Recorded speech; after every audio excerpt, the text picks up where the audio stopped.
solidarité, engagement, bénévolat, Radio Fidélité au cœur des assos.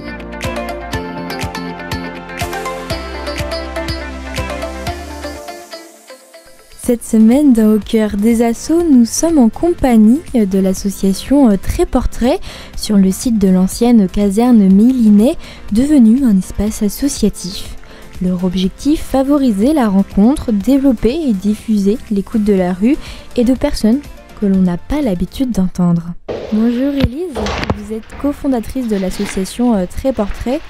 En quelques mots, qu'est-ce que c'est ? Alors Trait-Portrait, c'est une association qu'on a créée il y a maintenant pas mal d'années où la première idée, comme indique peut-être le nom, Trait-Portrait, c'était de créer du lien entre différentes manières de percevoir le monde et à travers des personnes.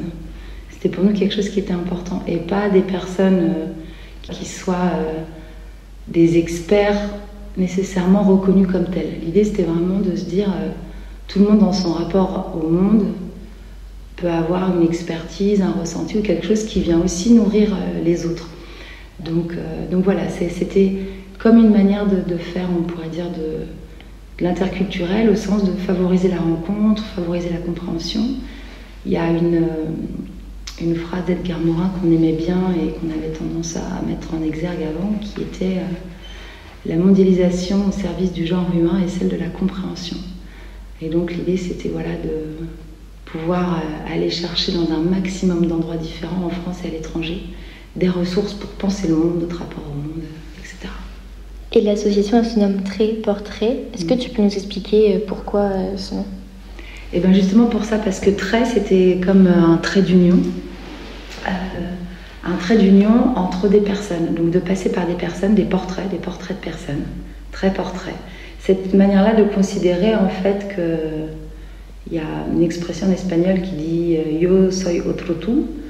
Donc moi je suis un autre toi. Et c'était cette manière-là de faire du lien entre différents rapports au monde, mais en passant par les personnes. Dans l'association Trait-Portrait, vous avez une activité principale, c'est la bibliothèque vivante. Est-ce que c'est un rapport à ça aussi ? Tout à fait. L'idée de la bibliothèque vivante, alors la bibliothèque vivante, c'est pas quelque chose qu'on a inventé. En fait, le concept de Human Library, il a été créé dans les années 2000 à Copenhague par une association étudiante.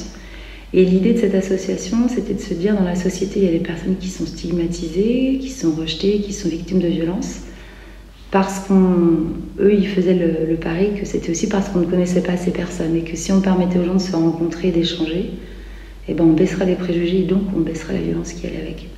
Nous, on aimait beaucoup ce concept-là, et on s'est dit, tiens, on va reprendre ce concept à Nantes, mais nous, on avait une idée assez précise à ce moment-là, c'était de travailler sur la question de l'immigration, parce qu'il se trouve qu'on était plusieurs dans l'association à avoir travaillé autour de cette thématique. Et on s'est dit, nous, on ne va pas juste proposer un endroit où les gens ils se rencontrent, on va travailler avec des personnes éloignées de la parole, et on va les outiller, les former pour pouvoir prendre la parole et pour pouvoir réfléchir à qu'est-ce qu'ils ont envie de dire de leur expérience de vie et qu'est-ce qu'ils n'ont pas envie de dire. Les deux sont aussi importants l'un que l'autre. Et en gros, on va les aider dans le cadre d'ateliers à construire un livre vivant, ou ce qu'on appelle un livre vivant. Donc un récit autour de leur histoire de vie et leur expertise. Donc vous les guidez, vous les aidez à parler, à écrire leurs textes ? C'est ça, on travaille en binôme, donc je travaille autrement avec Cathy de Culture et vous, qui est comédienne. L'idée c'est vraiment de se dire, en fait, construire une histoire, ça implique certaines choses par rapport à son corps, par rapport à sa voix et par rapport à l'articulation de son récit. Comment est-ce qu'on fait en sorte de partir d'un point A, on pourrait dire, et d'arriver à un point B. Alors, ce que je dis souvent aux personnes qu'on accompagne, qui au tout début me demandaient qu'est-ce que j'attendais, que nous on n'attend rien, mais qu'on est des outils. On est des outils qui, par plein de petits, alors on a des petits jeux, entre guillemets, un peu jeux d'écriture pour commencer à les faire cheminer. On a des exercices autour du corps, autour de la voix, autour de l'articulation. Et on travaille aussi beaucoup en simulation pour leur faire expérimenter la relation.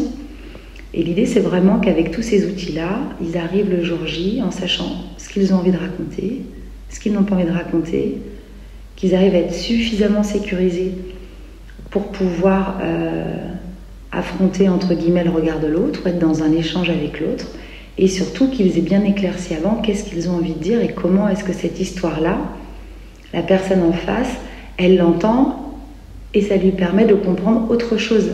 Parce qu'en fait, si on prend cette thématique-là de l'exil, qui est au centre des débats médiatiques et politiques depuis de nombreuses années, on a souvent des chiffres et des mots boîtes, mais qui disent rien, absolument rien. Enfin, moi, je crois en tout cas de la complexité des trajectoires de vie et de ce qui se passe très concrètement dans les faits.